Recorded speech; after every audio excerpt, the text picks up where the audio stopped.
राम जी, आत्म मंथन में आपका स्वागत है।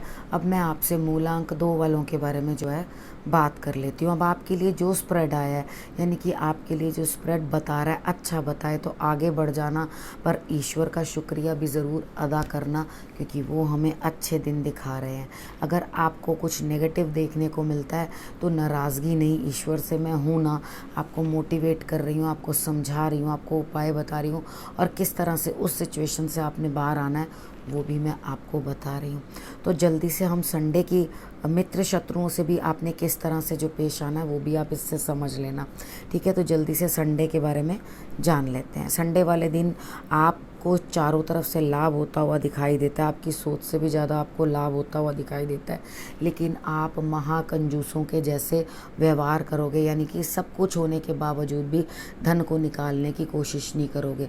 तो कोई बात नहीं, अगर आपको उस समय कोई बहुत अर्जेंट ज़रूरत नहीं है तो आप अपने धन को अपने तक दबा कर रखो और किसी को देने की कोई ज़रूरत नहीं है, ठीक है। उसके बाद आप बहुत स्ट्रांगली जो है उसको होल्ड करने की कोशिश कर रहे हैं कि ना कोई ले पाए और ना हम किसी को दें। उसके बाद हम बात करते हैं मंडे की। मंडे वाले दिन मुझे ऐसा लगता है कि आपको कुछ ना कुछ जस्टिस मिलता हुआ दिखाई देता है, चाहे धीरे मिलेगा, स्लो मिलेगा, लेकिन आपको मिलेगा ज़रूर। आपको इस तरह से लगेगा अच्छा अब मिला, अरे कोई बात नहीं, मिला तो सही ना।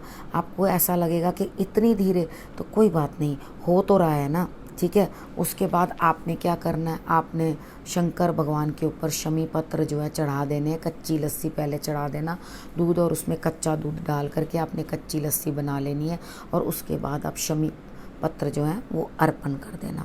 उसके बाद हम बात कर लेते हैं ट्यूसडे की। ट्यूसडे वाले दिन मुझे ऐसा लगता है कि आप पास्ट की कुछ बातों से या पास्ट के किसी इंसान से कुछ ना कुछ सीखते समझते या एक्सपीरियंस लेते हुए दिखाई देते हो। अब यहाँ पर क्या चीज़ है कि अगर आप पास्ट की बातों को लेकर के आगे बढ़ते रहोगे तो आप ये चीज़ समझ पाओगे कि भी आप फंस गए हो किसी चीज़ में। अगर पास्ट से कुछ सीख के, शिक्षा लेके, सबक लेके आगे बढ़ोगे तो आपके लिए जो है रिजल्ट्स बहुत बेटर रहेंगे। तो आपने क्या करना है, आपने कुछ शिक्षा लेनी है। अगर नहीं पढ़ोगे या नहीं लोगे या कुछ नहीं सीखोगे तो कहीं ना कहीं से कोई शिक्षा प्रदान करने अपने आप आपको चला आएगा। तो ये चीज़ ध्यान रखो कि आपने कुछ नया सीखना है और नया समझना है, और यही आपके लिए बेटरमेंट है। तभी आप कुछ आगे अचीव कर पाओगे और कुछ प्राप्त कर पाओगे। अब उसके बाद हम बात कर लेते हैं वेडनेसडे की।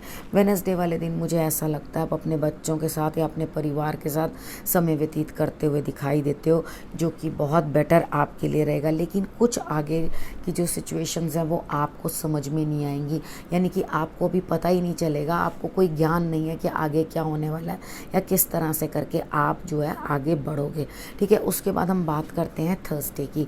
थर्सडे वाले दिन मुझे ऐसा लगता है कि आपको कहीं ना कहीं प्रमोशन मिलती हुई दिखाई देती है, कुछ बढ़त दिखाई देती है, लेकिन आगे आप क्या करोगे, प्रमोशन तो हो रही है लेकिन आप किसी को ना बताओगे और ना दिखाओगे, ना किसी को समझने दोगे, आप भ्रम में रखने की कोशिश करोगे, यानी कि दरिया दिखाए मीठा पानी पिलाए खारा।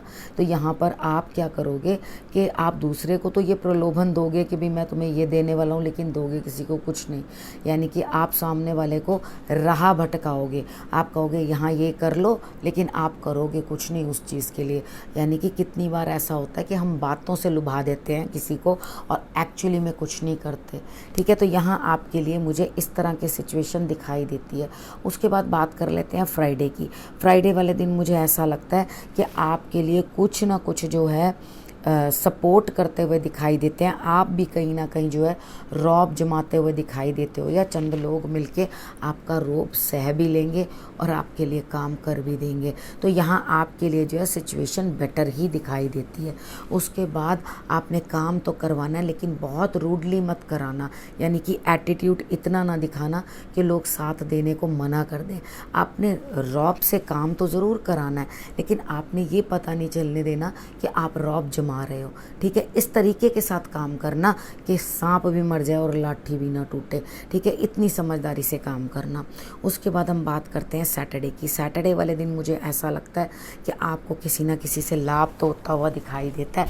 आप किसी की प्रमोशन देख के जेलस भी फील कर सकते हो, यानी कि किसी की तरक्की आपको अच्छी नहीं लगेगी। तो आपने क्या करना है, खुश होइए दूसरे की तरक्की पे, क्योंकि हम जिस चीज़ के लिए खुश होते हैं वो हमारे पास भी लौट कर आती है। अगर हम दूसरे के लिए फील करेंगे बुरा कि भाई ये तो आगे तरक्की कर गया और मुझे कुछ परेशानी हो रही है, तो ये जेलसी की भावना होती है। आप हर आदमी अपने ही भाग का खाता है। अगर आपके भाग्य में 2 रुपए लिखे हैं तो अपने 2 ही खाने हैं। कोई इंसान 2 खाकर भी खुश रहता है और कुछ 100 खाकर भी रोते ही रहते हैं। तो ये अपनी अपनी आदत होती है। इस चीज़ को समझने की कोशिश करो।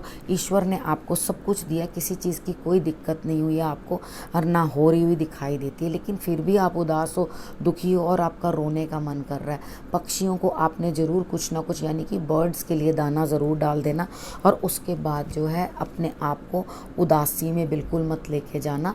अगर मन करता भी है कि नहीं मैं थोड़ी देर चुप बैठूं, तो कोई बात नहीं, ईश्वर के पास बैठो, चुप बैठो, मत बात करो थोड़ी देर किसी से, अपने आप से बात करो, खुद को समझो और सिचुएशन को अपने समझने की कोशिश करो। ठीक है, अब ये सैटरडे तक का मैंने आपको बता दिया आपके लिए क्या रहने वाला है। अब आपने करना क्या, आपने अपना और अपने परिवार का ध्यान रखना है, और अगले हफ्ते फिर से मेरे आने का करना है आपने इंतज़ार। तब तक के लिए नमस्कार।